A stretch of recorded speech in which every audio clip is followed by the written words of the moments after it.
Over a century ago, entrepreneurial Indians have begun venturing across various continents around the world. Many such entrepreneurs arrived in the land of Malaya, looking for greener pastures. To form a collective voice and to increase collaborative opportunities, in 1928, the Indian traders in Kuala Lumpur formed a formal business chamber among the community.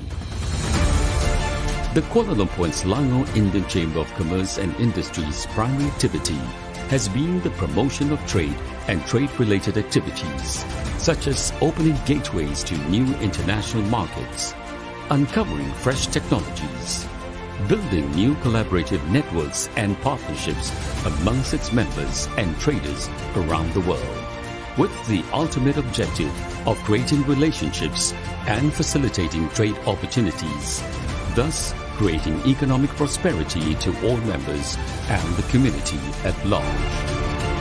KLSICCI's stellar contribution in furthering trade and commerce has officially gained recognition and support from the Malaysian government, stand-marked by an ever-growing list of KLSICCI's successful entrepreneurs.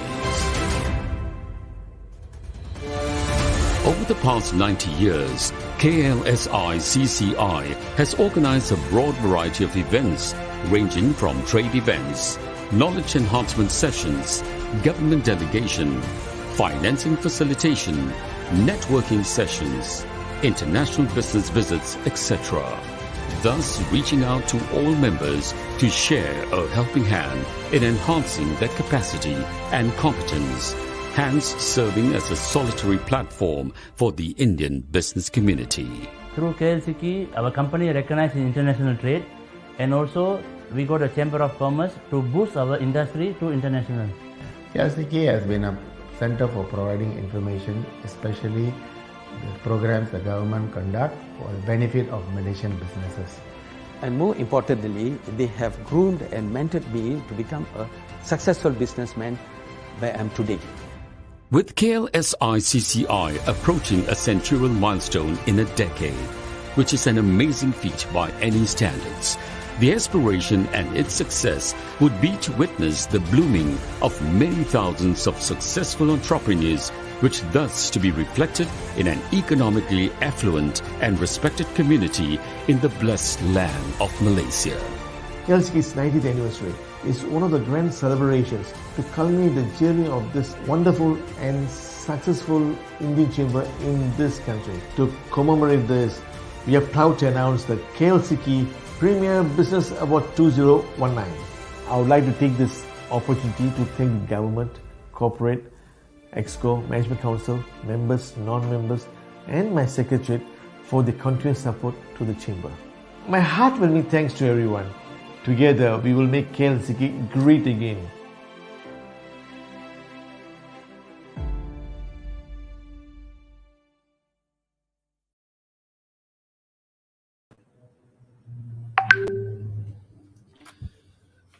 A very good afternoon, ladies and gentlemen.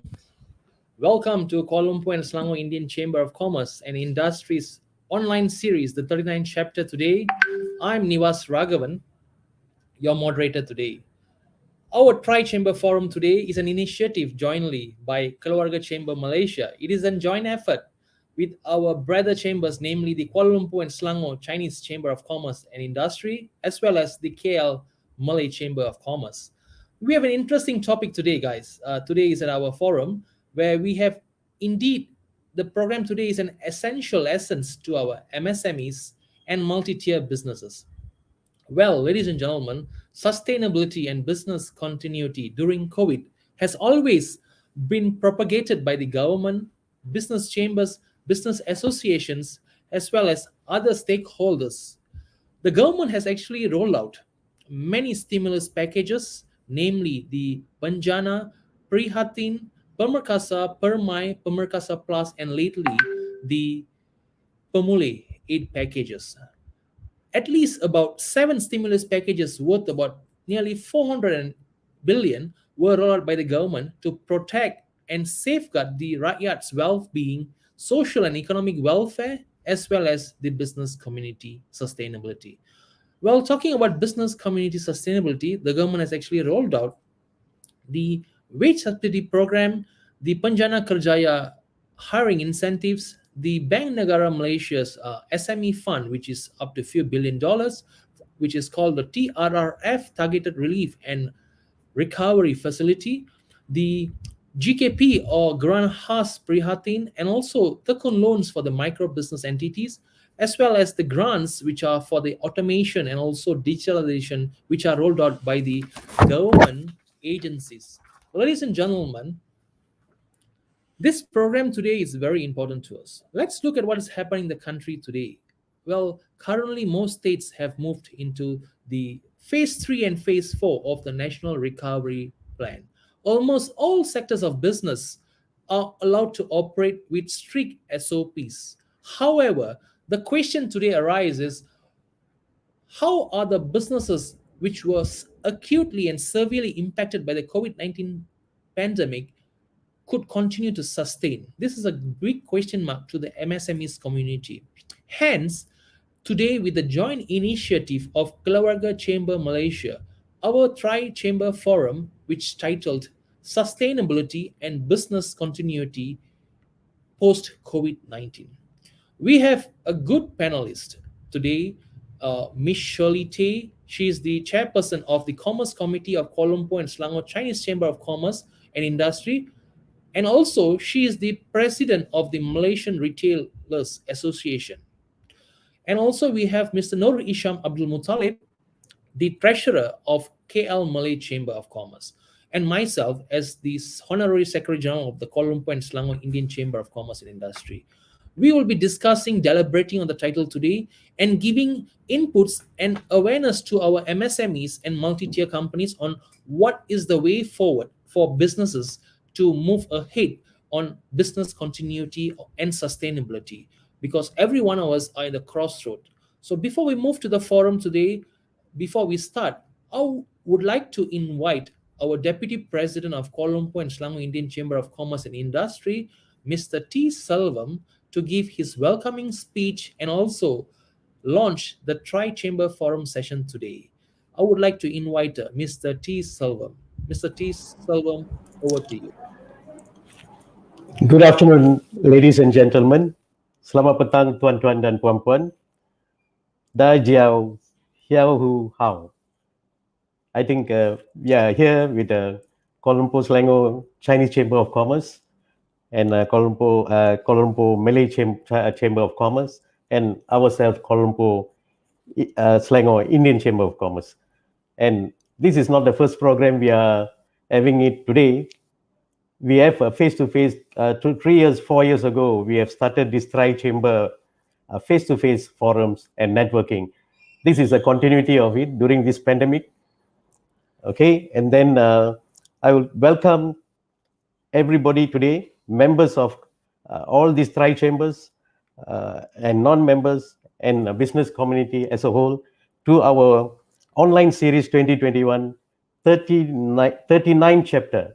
We have been doing these online forums and Zoom programs for this during this pandemic. We already done, this is the 39th forum, and with our very, very active young Honorary Secretary General, Mr. NIVAS Raghavan, I think every other week we having a forum. I think to the extent that our members are saying, hey, how are you all so free to do so many programs? I think during this pandemic, all of us are nothing much, our business are closed. So I think at least we can do something to help our business community, our members of chamber. And we are very active. Kuala Lumpur Selangor Indian Chamber of Commerce is very active chamber. And I would like to introduce myself. My name is 𝗙𝗪𝗏. I'm the Deputy President of Kuala Lumpur Selangor Indian Chamber of Commerce. And our President is Dato' Ramanathan. And then we have our Vice President, a lady, Dr. Nawamani. She's our Vice President. And we have our Honorary Secretary General, Mr. NIVAS Raghavan, and also our Treasurer as Kumaraguru. We have elected this term until 2022, April. We have 18 council members with various portfolio. And I personally am heading this Entrepreneur Development Committee. and also district committees for all the 9 districts in Selangor and also Kuala Lumpur.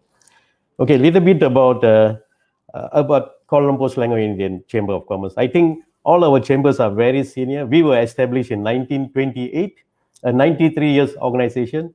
We are located at Jalan Tunku Abdul Rahman, and we're having our own building, 4-story building is worth now almost $15 million. And we have a full-fledged secretariat with, we have an assistant manager, and we have a full-time staffs, and we manage the building, and then the building revenue is coming from a rental from the ground floor. We have small businesses also. We have given them some office blocks in our building for them to, develop their business. And we can say we are one of the biggest, most having almost 800 members in Kuala Lumpur and Selangor. And then active members and non-active and associate members. We have a trade association affiliated to us.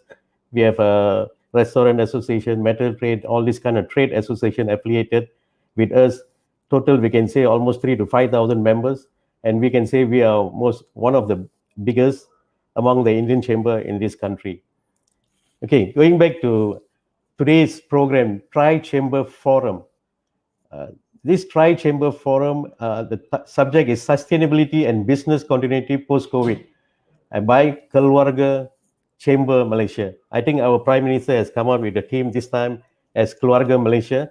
Okay, this Tri-Chamber, what I like to say to all the 3 chamber is, a lot of our members in this country, we are always based on race organization, Indian Chamber, Chinese Chamber, Malay Chamber. So many NGOs are also the same. So we feel all business community, we have to be united. I think Malaysia is for us, everybody. Yeah. So we have common problems in this country. So by working with one community, because our business is related to all Malaysians, our customers are all Malaysians. So our business approach and also our NGO approach should be also multiracial. That is why this Tri-Chamber is very important. This Tri-Chamber Forum or networking program is very, very important. And I'm proposing, after things open up and face-to-face, we should have a face-to-face Tri-Chamber networking business matching programs so that our members can, interact with all the other communities and learn from. I think there's a lot of things we can learn from the Chinese community. There's a lot of things we can learn from the Malay community.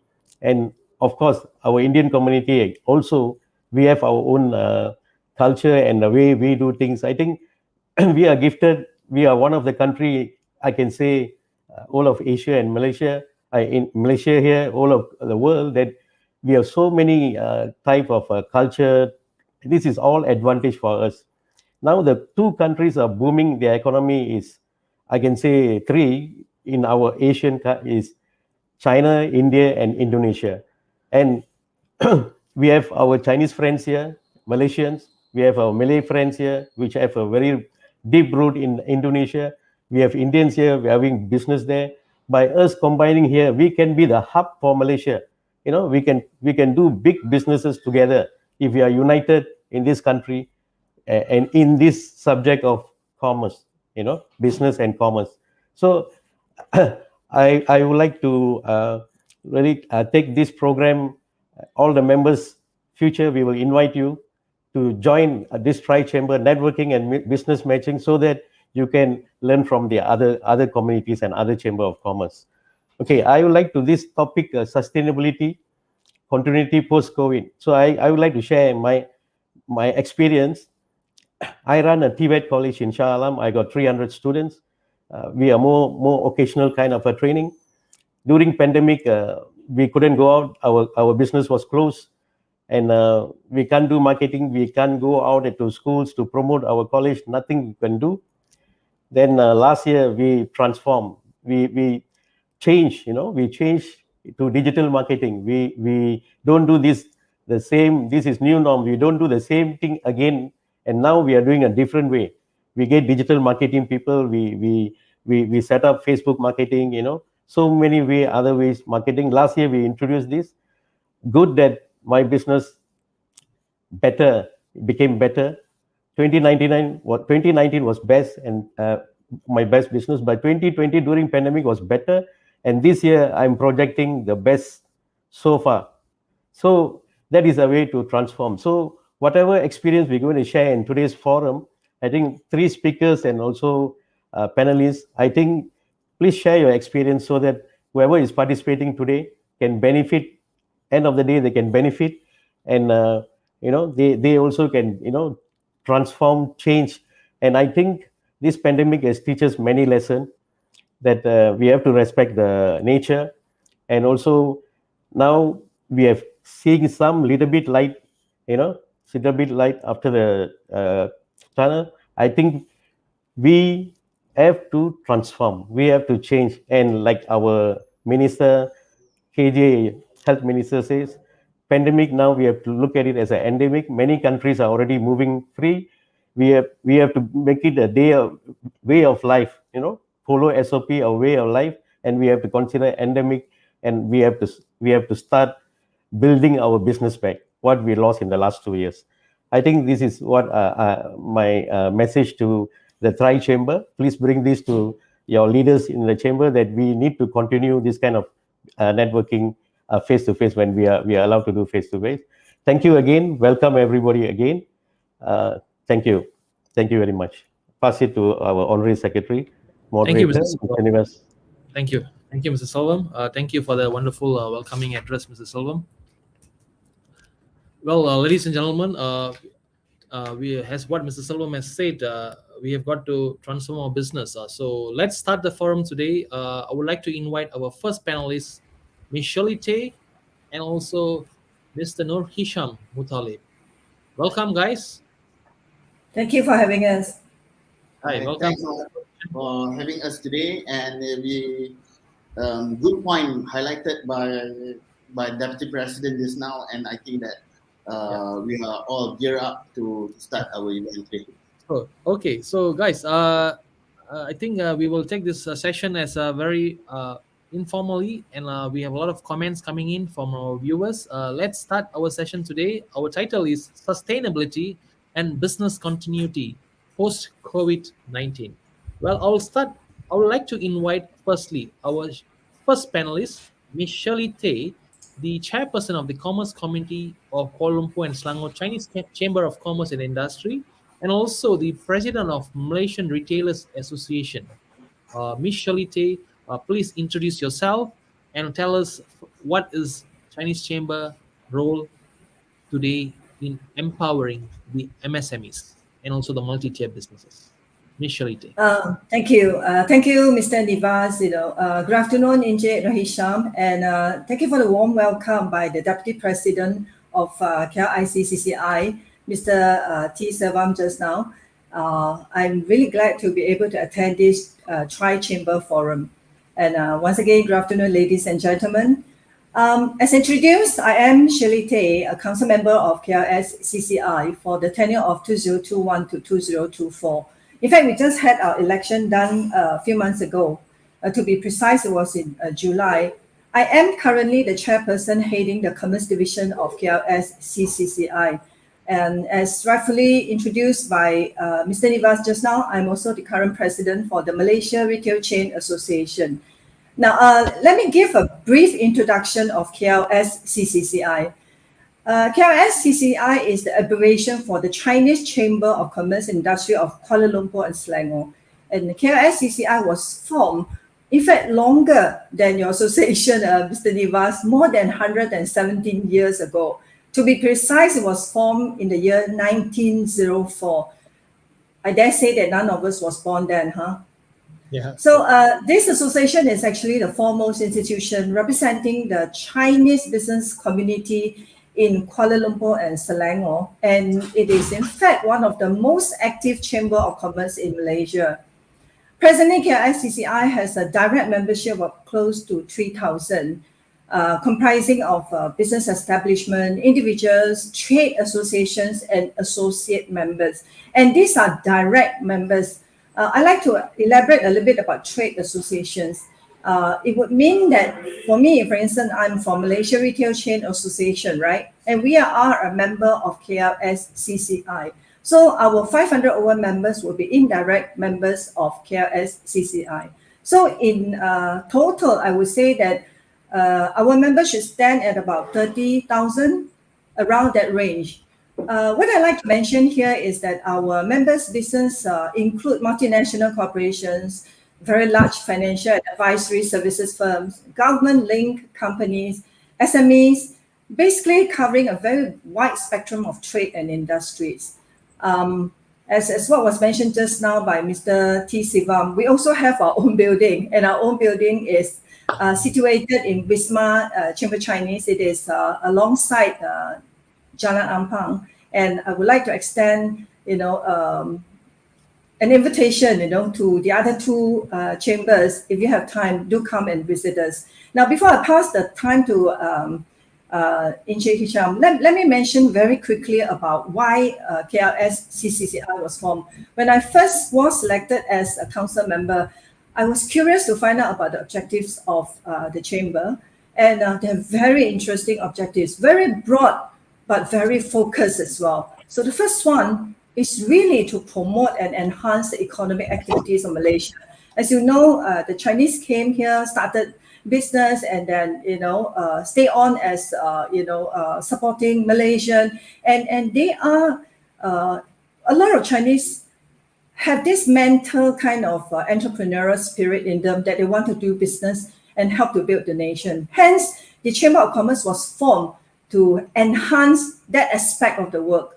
And another objective is to really provide a channel of communication between us and the government. Especially during the COVID-19, as well as various phases of MCO, there were a lot of dialogues needed to talk to the government, about the problems faced by the businesses, as well as the suggestions from us.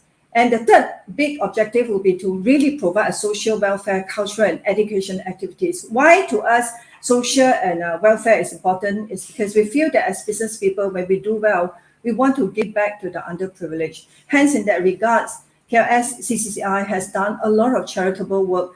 And we also believe in grooming the young adults.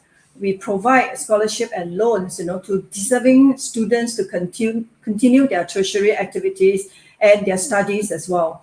And the fourth one to be really to promote the human resource training. We emphasize a lot in these areas because we are concerned with the losing of young talent. We have a lot of Malaysian, very talented individuals, who feel that grass is greener on the other pasture, hence have actually migrated and work in overseas.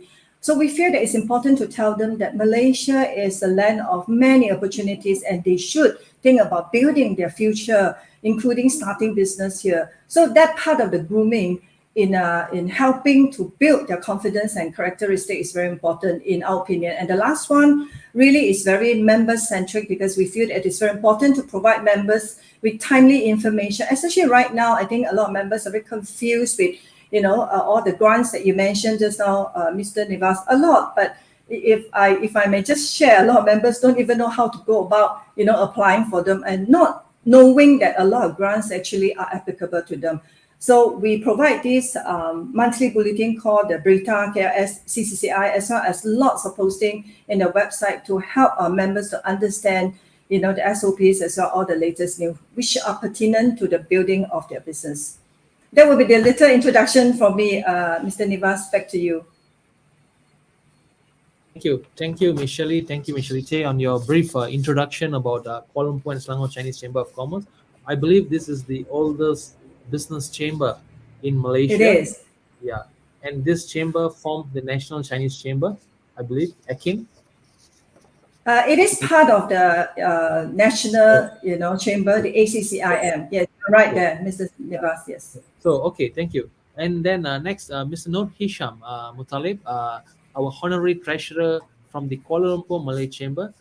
Please introduce about yourself and your background, as well as the role the KLMCC played during the COVID-19 pandemic to facilitate and empower your members.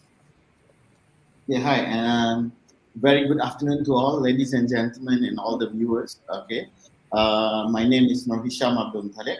I'm the Honorary Treasurer for the Kuala Lumpur Malay Chamber of Commerce. Okay, and I'm also an educator. I teach in the 𝗍𝗀𝗏 Business School. So I was brought in by the committee of the Malaysia Chamber of Commerce, KL Malaysia Chamber of Commerce, as a part of rejuvenating program where we want to try to bring in the young bloods into the chamber. Okay, when that's the perception. That's the perception about Chamber of Commerce is an exclusive business club for not so young businessmen. They are like all the youngsters, the startup, they kind of like freak out to join the organization before. So that was an initiative by the committee. We're trying to engage the new entrepreneurs, the young entrepreneurs, and try to be part of the startup scene in Malaysia, because as you can see, the digitalization of the industrial revolution and what all give a new businesses. So we want to cater on the new businesses and the new entrepreneurs and to engage with them so that we be part of the stakeholders in the entire business community. Okay. We also become an umbrella body, just like the Chinese Chamber and the Indian Chamber. We do have direct memberships from the companies, and we do have membership from the associated the trade association as well, like some of small businesses association that join, like the Persatuan Penjaja, the Hawkers Association. So they are part of indirect membership as well. And Chamber of Commerce is started like over 100 years ago. The first one is the one in Kelantan. We are part of the governing, the entire national chamber as well. And the KL is we split from the Selangor Chamber after the formation of the federal territories. Okay, over here, talking about the role that we are having during this pandemic. We've been a one-stop center where a lot of our members trying to contact us, and then it's a challenging time. And as mentioned earlier by Mr. 𝗖𝗖𝗏, the Deputy President, we also are having increase of traffic.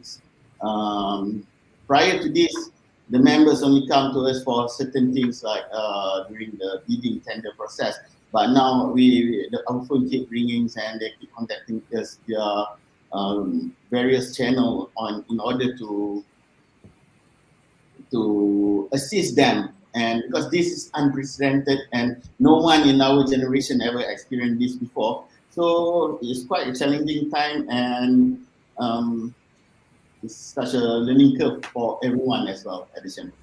So I guess let's wrap up about the chambers and the introduction session from me, and pass back to you then. Yeah, thank you, Mr. Narisham. Thank you, Ms. Shirley. Well, thank you guys for introducing the role of the chamber. I mean, introducing the chambers of Chinese Chamber and also the Malay Chamber. Well, I believe out there the MSMEs are not aware clearly about the existence of our chambers. Because of awareness, we could have done a lot of promotion activities to promote our chamber's role and activities, but I think the adoption of the MSMEs getting attracted to chambers business group like this, it's very, very lacking. So I think this forum, we want to play an important role to unite and ignite the MSMEs today to ensure how they move forward towards business continuity and sustainability post-COVID-19. So over the period of years, the business chambers, which has been an official dialogue partner of the government, has been consistently ironing out or highlighting the key issues that we have faced. But for the past 2 years, the business group has been very strong, especially we have an industry task force, where this task force is headed by SME Association of Malaysia President Dato' Michael Kang, along with FMM and also Malaysian Employer Federation and all business groups, and also trade associations, where we actually meet the government as one voice, one single voice to get the problems in the industry solved. For example, the foreign labor that is acutely shortage today. So at this point of time, as I mentioned earlier in my opening, that I've mentioned that the government and the stakeholders have spoke about the business sustainability and continuity during COVID, and they have rolled out, the government has rolled out a lot of stimulus packages, like wage subsidy, hiring incentives for employers, GKP, which is the Grant Khas Prihatin for small businesses, the Tekun loan for micro businesses, as well as the grants for the automation and digitalization, which is rolled out through MDEC, SME Corp, and other government agencies. So hereafter now, what we should look forward for as a sustainable business entity, so that we do not continue to depend on the government's assistance to sustain, because the government has to focus on the welfare of the rakyat, on development, on operational expenses with its budget annually. They could not continue to allocate stimulus aid packages moving forward. So I would like to hear from Ms. Shirley, because Ms. Shirley, you head a large organization of Malaysian Retail Chain Association, and also you sit in the Commerce Committee of KL Selangor Chinese Chamber of Commerce. And I believe you are working closely with a lot of retail outlets on what is actually in their mind. They are the crossroads probably. So what are they looking forward for hereafter? And how do we as a chamber, tri-chamber, could assist them to move forward for? Ms. Shirley. I think it doesn't just apply to the members of MRCA. I would say that it applies to the members of the commerce as well as perhaps both your chambers. Most of the members suffer a great deal. I think it's a known fact, right, that they lost a lot of businesses during the various phases of MCOs, except to some, who somehow, if you are in the right trade, you are making money. If I may use a glove as an example, and medical devices and all. So these companies are all making money, but by far, I think I would say that maybe more than 95% of the businesses suffer a great deal during the MCOs. So your questions about what they could do, I may, if I may, I want to first mention about how they have suffered. See, to a lot of businesses, not only the fact that they are not able to trade, I think it is also the fact that they are not able to have a sustainable loan. There have been a lot of discussion about loan moratoriums. I guess your chambers and the Malay chambers, as well as our chamber, we have been fighting really hard to tell the government about the problems being faced by the respective members, that we need, a very good financial package, to help them pull through the difficult time. Because to businesses, cash flow is very important. If you don't have cash flow to sustain, you just have to look at how you can curtail your operation. So talking about how they can cope, I believe not only during MCOs where we were really badly hit when there was total lockdown, as well as now, yes, sectors have been open, but there are a lot of restrictions, as how you rightly put just now. SOPs are still very stringent. I know SOPs are very important, right? But because of the strict compliance of SOPs, we do not see a total flexibility and freedom in people doing business, not like before. More so because tourists are not able to come back. The businesses find it really hard to recoup what they have lost. So I would say that a lot of members would start off by adopting very common approaches for businessmen. The first one will be, I believe they look at their total, it's like a health check on your financial statement. What is the sustainability in terms of their cash flow? How long can they last? Many actually resorted to pooling resources together, like they close their non-performing branches or the less performing branches. They have no choice but to restructure and streamline their staff force.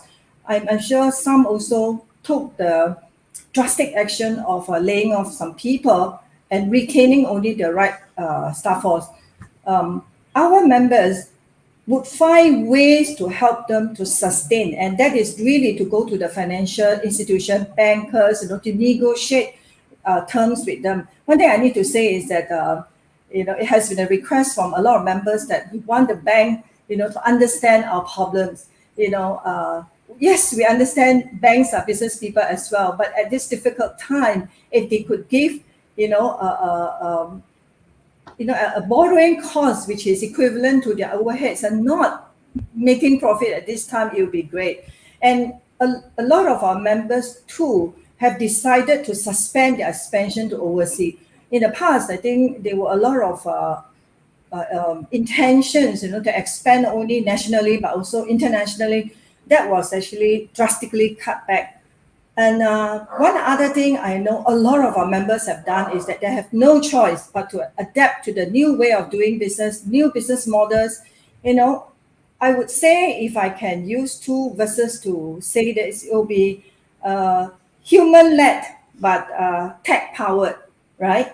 These are very common jargons that we use right now. So they will have to rely a lot on online platforms, social media, digitalization, innovation to help them to pull through this very difficult time.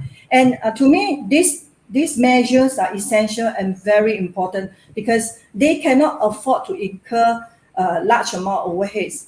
As it is right now, a lot of members are still owing a lot of renters to their landlords. And likewise, some of our members are landlords, they cannot collect the rentals from their tenants as well. So, Mr. NIVAS, this will, in my opinion, be the measures that they have to take, continue to take, to do a very thorough study as to how they can progress from here, to stay, to cut back, or to scale down. Yeah, so those will be my opinions, Mr. NIVAS. Thank you, Ms. Shirley. I think Mr. Norisham, from your point of view, what do you think the MSMEs, how they coped from your perspective, especially the Malay community business, especially in these urban areas, suburban areas, and also in the rural areas during the lockdown?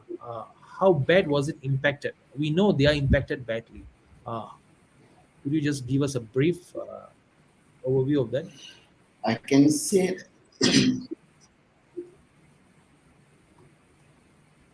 breaking down. Hello. Yeah. It's breaking up. Can you hear me? Okay. Yeah. Now it's good. Okay. Okay. To answer your questions. Okay. What happened before, as I mentioned in my introduction, is unprecedented. No one in this current generation have experienced this before. Okay, so and as Ms. Shirley mentioned, if you are in the right business, you are making money. So, but that's very, very small percentage. And so, to our members, we've been receiving a lot of shock stories as well. We've been receiving a lot of complaints, and we are trying as much to assist them to channel up into the whatever initiative that available out there to assist them. But I also want to look as this micro SME is not just by sustaining the business alone, but to look at the role of MSMEs as an employer as well. So some of them have been closing shops. A lot of people been losing jobs because as an employer, they've been hiring. We don't have the exact statistics, but I can say that the number is quite big for those people that have been hired by these MSMEs. At least if we have like 50,000 MSMEs and they have like 2 employees alone, we're looking at 100,000 people that were affected. Okay, but to move forward, I also look at all those problems that we're having before as a hard reset. Meaning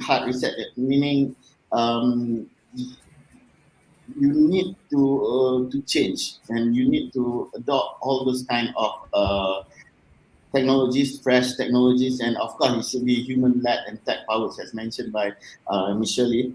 It should be human-led, but it also will open up opportunities into doing business. Okay, there are if we go online for such an example, okay, we will cut down some costs. The businesses will cut down some costs, and then we'll hire less people, but we'll open up into huge new potential market.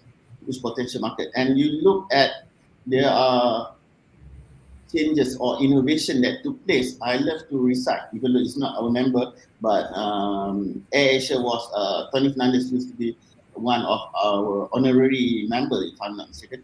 Okay, how they changed from airline business into a super app thingy. So they have a few verticals that they're trying to mention, and they are not just trying to be standalone companies, but they are also trying to engage and integrate with a lot more small businesses and small players, especially the MSMEs. So those are the things that I think we can look forward into how to integrate, because things are not going to be the same as before, and certain changes are here to stay. So I can say that we have to move forward, and we have to be able to adapt to changes as fast as we can.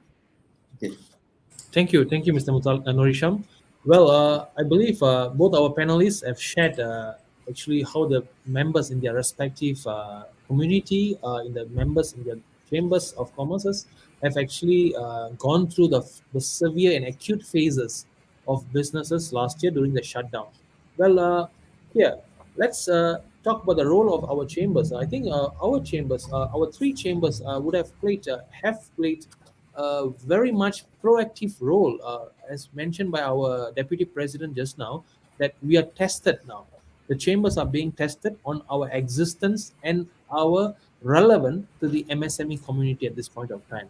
So if you notice, this is our 39th online Zoom chapter, and also 39th online series that we are organizing. That means I believe KL Chinese Chamber and also the KL Malay Chamber, KL Selangor Chinese Chamber and also the KL Malay Chamber would have done a lot of programs on empowerment and also on enhancing the knowledge and also the information that the government has been disseminating to the rakyat, to the SME community on the stimulus aid packages. We had about nearly 8 stimulus aid packages, which is amounting to approximately 400 billion ringgit. It started from Prihatin, Penjana, 𝗏𝗏𝗏 Plus, Permai, and also the last one now is Pemulih. So the most important immediate aid for the employers or SMEs was the wage subsidy program. Initially, the government gave at least about 1,200 ringgit per employee. Now they have reduced it lower, and it is now open to all sectors of businesses, regardless of the business, which is whether it is impact or not impacted. There's no capping on the number of employees, and it is for the next till the year end. This is one. Number two is moratorium. For the past 2 years, at average, businesses has been shut down on MCOs and full lockdown. At average, last year and this year, about 6 months. So we are looking at 30 to 40% for past 2 years, businesses was shut down. So during this shutdown, was all this stimulus package aids was adequate to sustain the business so that they can continue? That is the first question I would like to ask Ms. Cherite. Was it enough, really enough for the MSMEs? Okay. Well, I feel that all form of financial assistance from the government is helpful. I would say that a lot of companies have benefited a lot from the various stimulus packages that you mentioned. One big one, in my opinion, was the wage subsidies, which is still going on. And yeah, that actually to a certain extent helped us a little bit. Why I use the word a little bit is basically I'm answering your question. It's not enough. But I understand that there is a limitation in terms of the government using, their reserves and resources to help businesses. Even at the dialogue that we had, many times with senior ministers, including the Prime Minister, for chamber. We even had a dialogue with Tunku Zaiful, the Minister of Finance.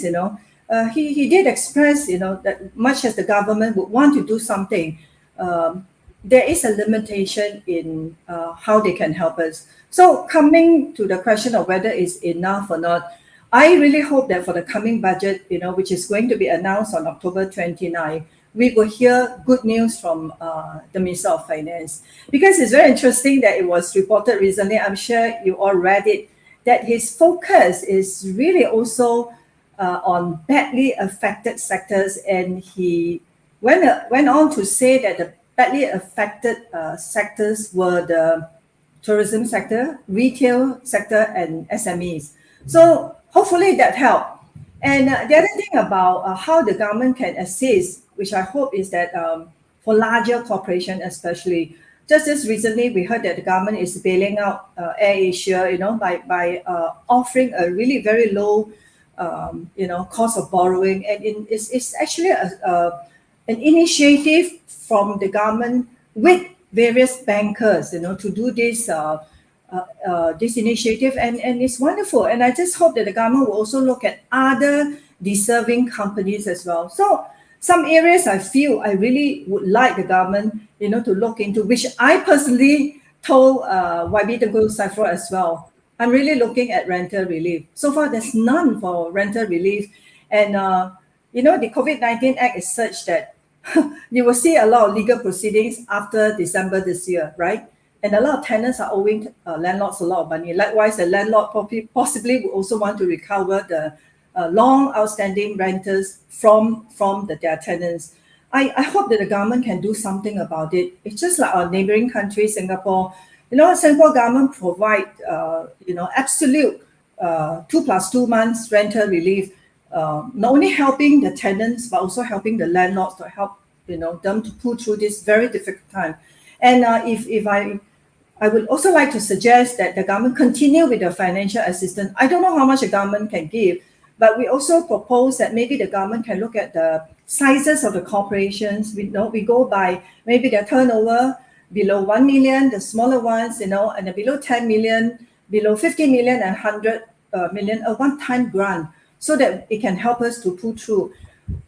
We also would want the government to really look at tax compatibility. Like, for instance, do we have a very competitive tax regime to help to bring back the investor who have actually somehow lost some confidence in investing in our countries? And lastly, if I may, I like to talk about digitalization.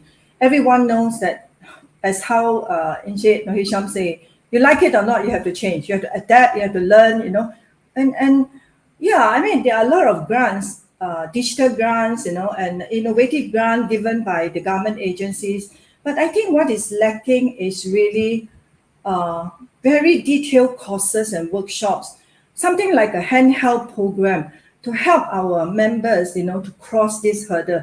Because a lot of them understand, there is grant. Okay, so what, you get the grants, but then they're stuck, We are competing also with foreign companies who are coming here, providing a lot of automation kind of processes. We ourselves need to learn. So I hope that the government will look at talent development towards, digital highway, digital economy, whatever jargons you use, and then perhaps adoption of all the latest technologies, teaching our people to cross this difficult time.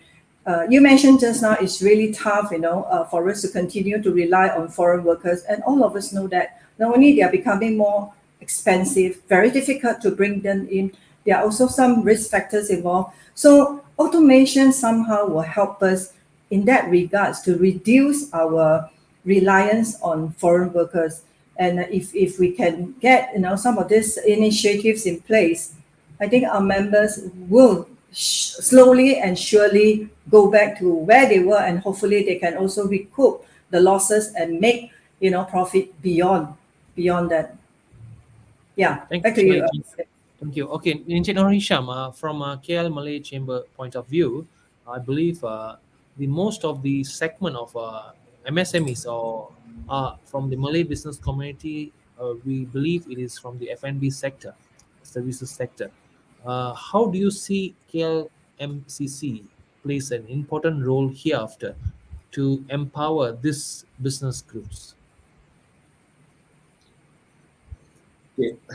F&B, I can say that we receive a good positive feedback from most of our F&B members. Okay, saying that their businesses, their sales is going up throughout the pandemic. Seems like people been eating more, consume more of in terms of food, is some sort of like what's it? Very pandemic resistant. Okay, they still can survive, but consuming on that side alone doesn't assist the other supporting sectors. Okay, and we'll see a lot of members receiving a lot of good deals, good reports from the packaging side as well, whatever related to the F&B, meaning that the supporting industry saying that the packaging, the last mile delivery, this one is really making a lot of positive reports as well. But we are also seeing a lot of new players in terms of platforms that are booming. We see even Shopee also going into F&B, start now delivering all the food and engaging all those kind of things. And of course, the dine-in was hardly hit during all the lockdowns, so people don't really go dine-in. But we should come up with some other creative solutions to all this. Okay, most of we also have a huge number of food truck operators that becoming registered with us as members. Okay, these people, they are allowed to have their businesses, but they have a less number of walk-in traffics, but they recorded a lot of some sort of like a hike in the online ordering for those who are engaging the online platform. So I'm looking at some avenues for us to leverage on this kind of new trends, new phenomenon, so that we could provide probably some sort of like food trucks, events, or promoting new platforms or other things to move forward with this kind of to ride on this new trend. Okay, thank you, Mr. Norisham. I believe KL Malay Chamber will play an important role on that area of businesses for the Malay business community. I also see that Ms. Shirley and Mr. Norisham, that the export market has actually seen a surge over a period of 2 years since the pandemic started. Martrade has recorded a huge number of export surge, and they have came up with a lot of grants this year, especially on the intellectual property, on the digitalization, and also on the cost of logistics, loss of cost of logistics, and also on other grants that they have actually also on the MDG, market development grant as well, which they have actually enhanced the version, and all that being rolled out to the exporters, first time exporters, existing exporters. So do you think that export business is one market that the current businesses can actually tap into, can look into, because globally it's already digitalized through an online platform? And don't you think that we should encourage our MSMEs to explore on this? Because Martrade is giving a grant of up to 8,000 for the Alibaba platform to enroll that online platform for e-commerce platform for every MSMEs they can enroll in, and then they can sign up with them, and they can actually list their products and promote the products globally. So do you see that this is going to be a big ocean for our MSMEs to jump into? Because it's a very big ocean currently, because Malaysia is an exporting nation, and we have F&B that we are exporting now to various countries. So can I hear from Shirley on your inputs with regards to the export market? I wish I can, positively tell everyone, since the export market is doing so well, jump in the wagon and then why not do the same? But I have reservation, NIVAS, is because I feel that business entrepreneurs should do what they are good at. You know, if it is not your forte, you know, to go into something that you know is needed by the foreign market at this juncture, why not just concentrate with the local markets first? You know, and if let's say you are able to emulate and modify something that you can export, it's not just goods. You know, it can also be a business model. If I can take one of our members as an example, you know, like Mary Brown, you know, during this tough time, right?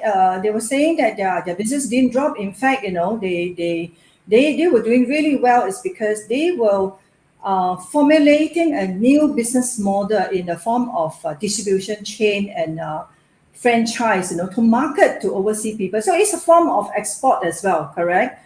So export doesn't necessarily mean that you export your gloves, you export the medical supplies and all those. But I come back to this thing is that despite the fact that there are a lot of grants relating to export, you know, do what you are good at first. You know, it doesn't necessarily you must go into the export sector. That's my personal opinion. For instance, if some of our local entrepreneurs, they are really good at local cuisines, okay, they open up a lot of businesses. Yes, dine-in is affected, you know, but then dine-in will come back because you're seeing lots more people. And then with the competitive delivery services provided by a lot of companies right now, you know, competing with you know, all the, you know, GrabFood, Lalamove and all this, right? I'm sure this will be a very interesting platform to expand. So if I may just use back just now the example, if you are good at local cuisine, right? And why not just start it, you know, locally first? I think the risk is smaller. You're familiar with the market, you know what to do. You can rely on, you know, networking to find your strength and your weaknesses. If you can eventually export, you know, your local cuisine to overseas, why not? But I would suggest that you strengthen your root and your foundation first. Thank you, Shirley. So your suggestion is do what you are good at this moment. Yeah, it's very important at this. Okay, thank you, Ms. Shirley. Okay, Mr. Nurisham, let's say now there's a lot of we see that during the Matrade exporters program, a lot of first timers are actually trying this out. Do you see that they have the passion, or they have no other choice but they're just simply trying this? Or do you think that they should divert into, like what Ms. Shirley says, do what you are good at? Okay, we've been assisting with our members to export their products, especially in the food sector, because we do have a lot of byproducts from the agriculture, byproducts such as the pineapple. We do have the dry pineapple. We do have some sort of like varieties from it as well. Okay, and we've been assisting them. We brought those companies to Foodex in Japan, I guess for 2 consecutive years, in 2018 and 2019, or for 3 consecutive years. Okay, we also took part in Anuga, one of the food expo in Cologne, Germany. And we've been doing a lot with HKTDC in Hong Kong as well, to bringing up these people and try to explore overseas market for them. Okay, the issues is it's not a game for everyone. Just like what Michelle mentioned before, it's not a game for everyone. Some of them we're able to do it very well, especially in Japanese market, and try to penetrate the Chinese market in China. Okay, but most of the players, especially the MSMEs, they cannot sustain the minimum order. So even though the appetite that we have with China for the consumption, they want like what, 3 containers, 5 containers, something like that. And our players are unable to produce those kind of volume yet at the moment. But only few will survive. No doubt that some of them is doing very well and having a good sales until now, but it is not a game for everyone. So local market, okay, we see a lot of people, once the trend now But I can say the trends now is also some sort like a bubble because our border is still closed. Just wait until the border is open. So most of these, I have to go. Most of these consumers, they start going out as well. So we will have the demands will be lower down a bit, but probably we can do something. We can do something instead of letting this money to flowing out. We try to keep it within the border. So going local is not bad, and going local is supposed to be the thing at the moment. So our suggestion is to our MSMEs is do not try something that you're not good in and burn your fingers, because times are still bad for them to sustain and continue. So focus and empower what you have in your footy, and enhance the awareness of the just now Miss Shirley mentioned about the awareness and the hand holding of the government aid packages like the grants. There's no clear way of understanding by our members. So I think our chambers, three chambers, tri-chamber, should play more proactive roles to ensure that our members and also the MSME community are well disseminated with this kind of information, with a more comprehensive or intensive hand-holding programs to ensure they adapt to the government grants to automate and also digitalize their business, because the automation and digitalization grants are abundant today from various government agencies like mostly MDEC, SME Corp, and then from MITI for the what do you call IR 4.0 grants. So we should play a proactive role. So as one of the action item that today we would like to come up with in the collaborative action plan by Keluarga Chamber Malaysia is we unite and ignite to actually create more awareness and more dissemination of information of the government aids on especially on the grants to the MSME community. Number one. Number two is we have a question here from Mr. Ahmad Hussein. Are tri-chamber involved directly in the upcoming budget, and what kind of incentive member of the chamber can expect from the upcoming budget? I think Ms. Shirley spoke about budget today. Just for the information of the viewers, I believe the government has been consistently engaging the business community. The SME Association Malaysia plays a proactive role along with other chambers of commerce with FMM and also the Malaysian Employer Federation and other trade associations and trade organizations in handing over memorandums after memorandums to the government on what is happening in the ground for the businesses. And I think the MOF has actually engaged the business groups on the various platforms to get inputs for the 12th major plan also, and also to get inputs on the annual budget. So what can businesses expect? It's going to be a whole surprising thing from my point of view. In the next few weeks, I think the government will be announcing for the budget. So because we don't know, because this is again a new government after 2018. However, the National Recovery Plan, it's an ongoing initiative. So how about Ms. Shirley? You feel you can give us some idea what can we expect in this coming budget 2022? Actually, I did mention just now about what were our wish list, and I mentioned several of them. Like for instance, continuous disbursement of stimulus packages, rental relief, a better tax structure, as compared to neighboring countries, so as to bring in investor. And I also mentioned about our wish list, would include. I mean, we're hoping that it will include, some hefty grant, the one-time basis for businesses who have suffered.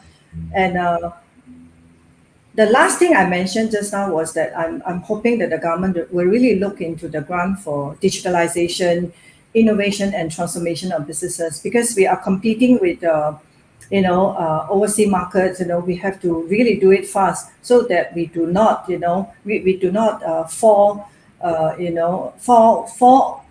back on very manual, old-fashioned kind of ways of doing business. We need to pick up, and run, with times. Digitalization is no longer something that, you hope to do, is already a necessity.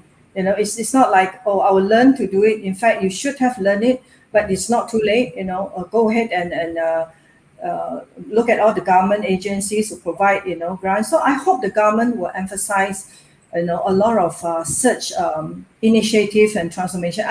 I'm also hoping that, as what the YB Minister of Finance was saying, he would put a lot of emphasis on SME this time in the budget, especially the badly hit sectors. I know there are a lot of badly hit sector, but retail cannot compete with tourism. Tourism was really in coma. Retail was in coma as well in terms of, business survival. Hopefully the government will give us lots more guidance, grants and initiatives to help us in the short term to first survive. I wouldn't want to say about expansion, because for most of us, we are looking at immediate term of survival. So if you're talking about survival, it is important to look at the resources that we have, and I'm also hoping that the Malaysia government will, study that, important factors that have, harmed or affected the business badly, and then would work, in tandem with providing more tax initiative, more tax free kind of, packages and stimulus incentive to help the companies to pull through this difficult time. Thank you, Shirley. Thank you. I think one of the key highlights in the wish list was the rental relief fund, which is also actually been implemented by the Singapore government for the MSME community. And I think there was a memorandum submitted by an organization to the MOF on the rental relief fund. We hope that this comes in this budget, as well as a one-time grant for the SMEs based on the business categories and their turnovers, and also on the grants for innovation, automation, and also digitalization. So more grants for this to ensure that more businesses adopt this as one of the IR 4.0 key pillars. And Mr. Nur Hisham, what would you feel that the upcoming budget, what we should expect from your point of view? Okay, in addition to what been mentioned before by Ms. Shirley, I kind of agree to whatever she said, but I also would love to see there's a huge allocation for retraining of the workforce. Okay, let's not forget on those that been suffering most at the micro level, the personal level.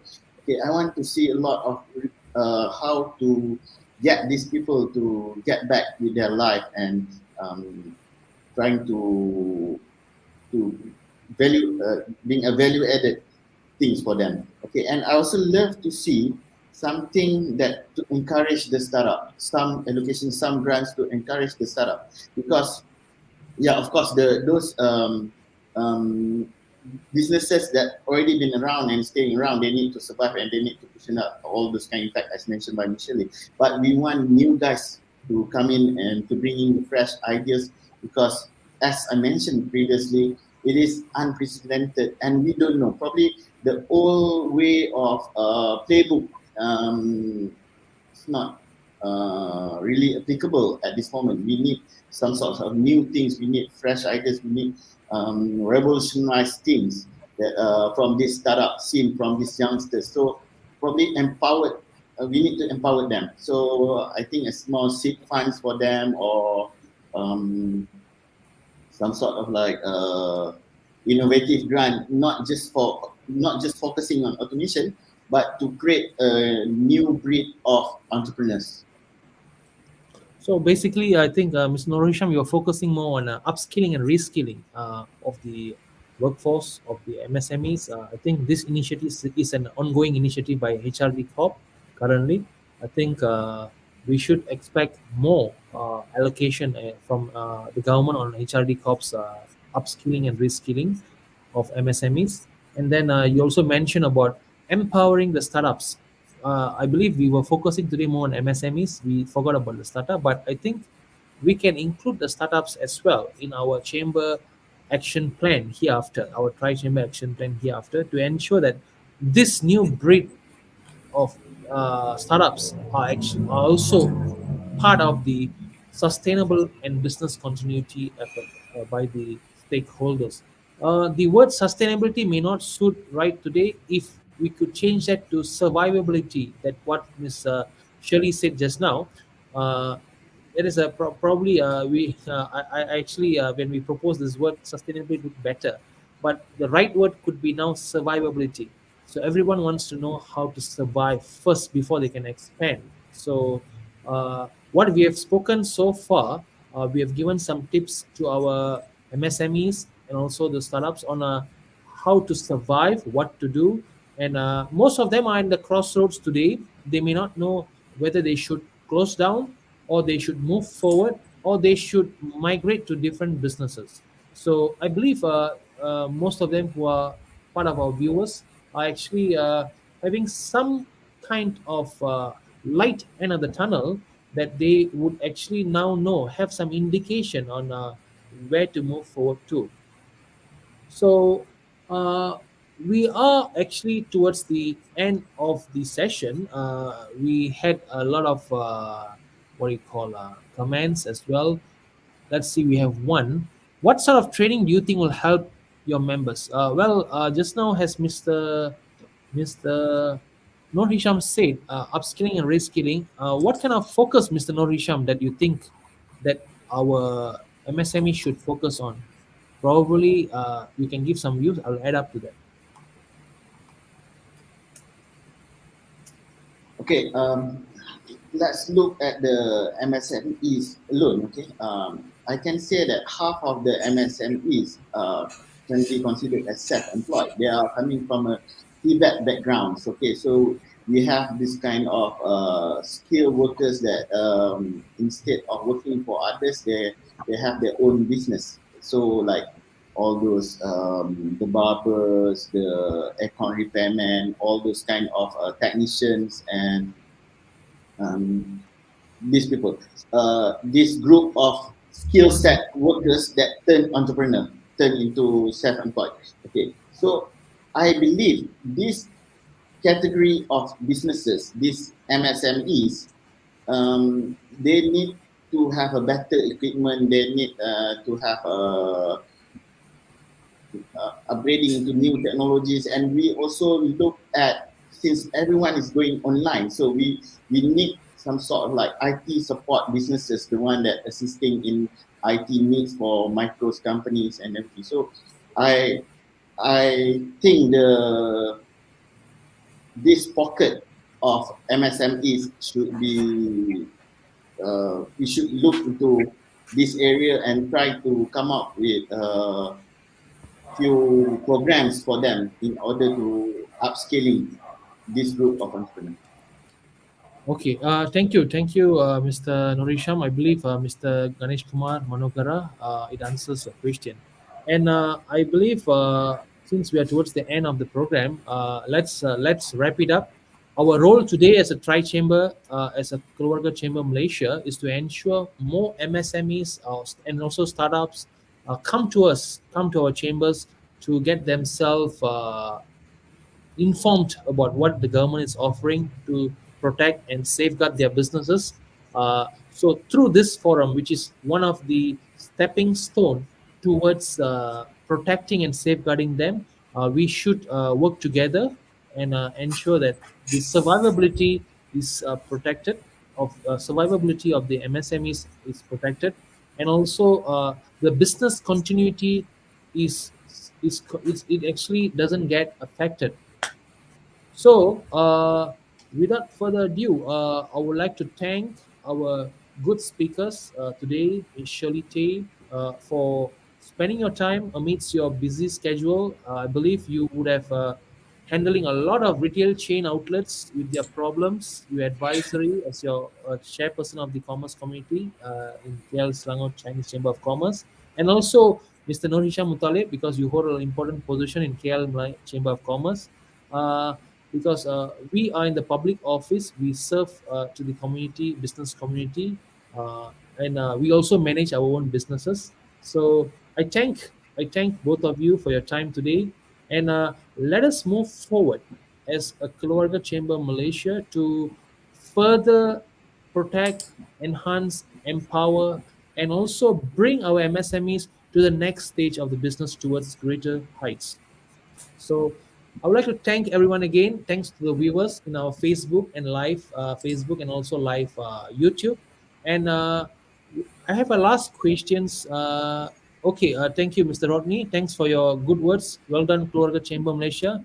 Look forward to work great together. Keluarga, #Keluarga Chamber Malaysia. I think this is one of the new hashtag we should promote and unite and integrate the three chambers to empower the MSME community.